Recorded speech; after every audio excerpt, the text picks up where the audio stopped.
પૂજ્ય પ્રવર ચરણા में वंदना। ગુરુદેવ, બહુ વર્ષા પછી તમે ગુજરાતમાં પધાર્યા છો। અમદાવાદની નગરી મારી કરમભૂમિ હતી। ગુજરાતની ભાષા બહુ મીઠી થાય છે, ગુજરાતનું ભોજન પણ મીઠો થાય છે અને આજ હું તમારે સામને મીઠા ભાવા સાથે તમારું સ્વાગત કરું છું। अन्नदाता, यह नगरी मेरी कर्म भूमि रही है। अहमदाबाद के साथ मेरी बहुत सारी यादें जुड़ी हुई है। इसी नगरी से मैंने शिक्षा ग्रहण की, संस्कार पाए, बहुत सारी धार्मिक प्रवृत्ति में भी मैं प्रवृत्त हुआ और इसी नगरी से 2008 में मैंने दीक्षा के लिए प्रस्थान किया था। मैं कह सकता हूँ कि अहमदाबाद की नगरी, अहमदाबाद की धरा मेरे लिए बहुत उपकारी है।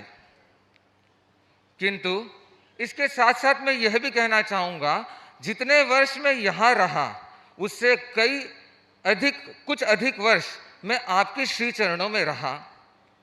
जितनी शिक्षा मैंने यहाँ आपसे इस धरा से पाई उससे अधिक शिक्षा मैंने आपके चरणों में पाई। आपके चरणों में मुझे सेवा का अवसर मिला, आपके चरणों में मुझे अध्यात्म की दिशा में आगे बढ़ने का अवसर मिला। मैं कृतज्ञ हूँ।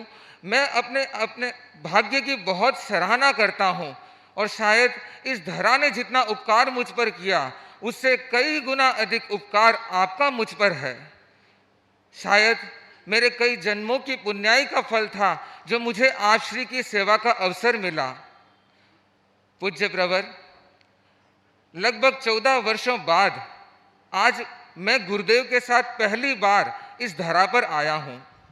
मानो एक वनवास का काल पूर्ण कर अपने राम, मेरे भगवान, मुझे स्वयं इस धरा पर लेकर के आए हैं।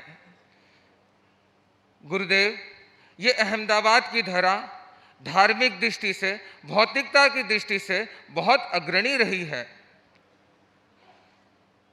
आचार्य प्रवर के सानिध्य में जब मैं रहता हूँ, अनेकों बार मैंने आचार्य प्रवर के मुखारबिंद से सुना है कि अहमदाबाद क्षेत्र बहुत बड़ा क्षेत्र है, अहमदाबाद क्षेत्र बहुत अच्छा क्षेत्र है। आपकी कृपा दृष्टि इस अहमदाबाद पर सदा रही है।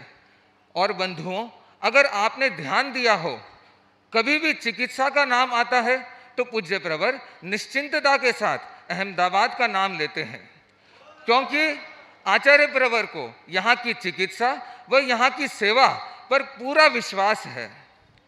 इतना ही नहीं बंधुओं, अगर आपने एक बात को और गौर किया हो कि जब 2024 के चतुर्मास की एक दौड़ लगी थी, लोगों में उत्साह के साथ अरज की एक श्रृंखला चली थी, अनेक क्षेत्र अपनी तैयारी के साथ अनेकों बार पूज्य प्रवर के चरणों में पहुंचे।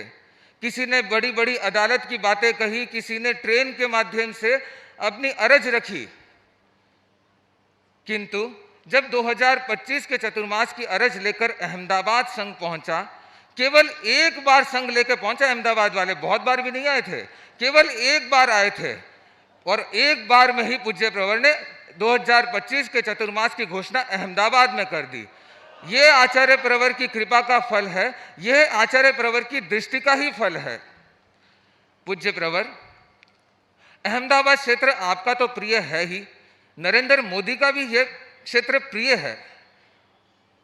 कभी भी कोई नए विकास की बात आती है या देश में कोई बड़ा डिग्निटी आता है तो नरेंद्र जी मोदी इस अहमदाबाद को पीछे नहीं रखते।